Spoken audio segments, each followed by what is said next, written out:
قوم عاد ایک ایسی قوم تھی جو بڑے طاقتور تھے۔ 40 ہاتھ جتنا قد، 800 سے 900 سال کی عمر، نہ بوڑھے ہوتے نہ بیمار ہوتے، نہ دانت ٹوٹتے نہ نظر کمزور ہوتی، جوان تندرست اور توانا رہتے، بس انہیں صرف موت آتی تھی اور کچھ نہیں ہوتا تھا، صرف موت آتی تھی۔ ان کی طرف اللہ تعالیٰ نے حضرت ہود علیہ السلام کو بھیجا۔ انہوں نے ایک اللہ کی دعوت دی، اللہ کی پکڑ سے ڈرایا، مگر وہ بولے، اے ہود، ہمارے خداؤں نے تیری عقل خراب کر دی ہے، جا کے اپنے نفل پڑھ، ہمیں نہ ڈرا، ہمیں نہ ٹوک، تیرے کہنے پر کیا ہم اپنے باپ دادا کا چلن چھوڑ دیں؟ عقل خراب ہو گئی ہے تیری، جا کے اپنا کام کر، تیرے کہنے پر چلیں گے تو ہم تو بھوکے مر جائیں گے۔ انہوں نے شرک، ظلم اور گناہوں کے طوفان سے اللہ کو للکارا، تکبر اور غرور میں بدمست بولے۔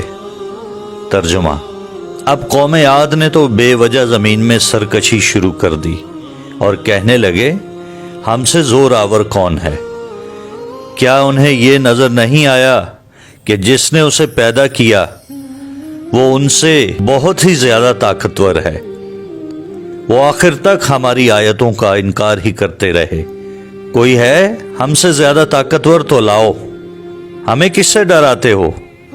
اللہ نے قحط بھیجا، بھوک لگی، سارا غلہ کھا گئے، مال مویشی کھا گئے، حرام پر آ گئے، چوہے بلی کتے کھا گئے، سانپ کھا گئے، درخت گرا کر اس کے پتے کھا گئے، بھوک نہ مٹی، نہ بارش ہوئی، نہ قطرہ گرا، نہ غلہ اگا۔ پھر تنگ آ کر اپنا ایک وفد بیت اللہ بھیجا۔ ان کا دستور تھا جب مصیبت آتی تو اوپر والے کو پکار اٹھتے، جب دور ہو جاتی تو اپنے بتوں کو پوجنے لگتے۔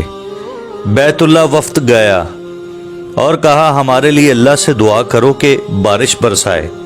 اللہ نے 3 بادل پیش کیے، کالا، سفید، سرخ۔ اللہ نے فرمایا، ان میں سے ایک کا انتخاب کرو۔ انہوں نے آپس میں مشورہ کیا کہ سرخ میں تو ہوا ہوتی ہے، سفید خالی ہوتا ہے، کالے میں پانی ہوتا ہے، کالا مانگو۔ اللہ تعالیٰ نے کہا، واپس پہنچو، بادل بھیجتا ہوں۔ وہ خوشی خوشی واپس آئے۔ سب لوگ ایک میدان میں جمع ہوئے، بادل آیا، وہ ناچنے لگے کہ اب بارش ہوگی، قحط مٹے گا، کھانے کو ملے گا۔ کیا پتا تھا کہ وہ بارش نہیں بلکہ اللہ کا عذاب ہے، جو تم ہود سے کہتے تھے کہ لے آ، جس سے ہم کو ڈراتا ہے۔ اس بادل میں ایسی تند و تیز ہوا تھی کہ جس نے ان کو اٹھا مارا، ان کے گھر اکھاڑ دیے اور لوگ تنکوں کی طرح اڑ رہے تھے۔ ہوا ان کے سروں کو ٹکراتی تھی، اتنی زور سے ٹکراتی تھی کہ ان کے بھیجے نکل کر منہ پر لٹک گئے تھے۔ بعض لوگ بھاگ کر غار میں گھس گئے کہ یہاں تو ہوا نہیں آ سکتی، مگر میرے رب کا حکم ہو کر رہتا ہے۔ ہوا غار میں بگولے کی طرح داخل ہوتی اور ان کو باہر اٹھا کر پھینک دیتی۔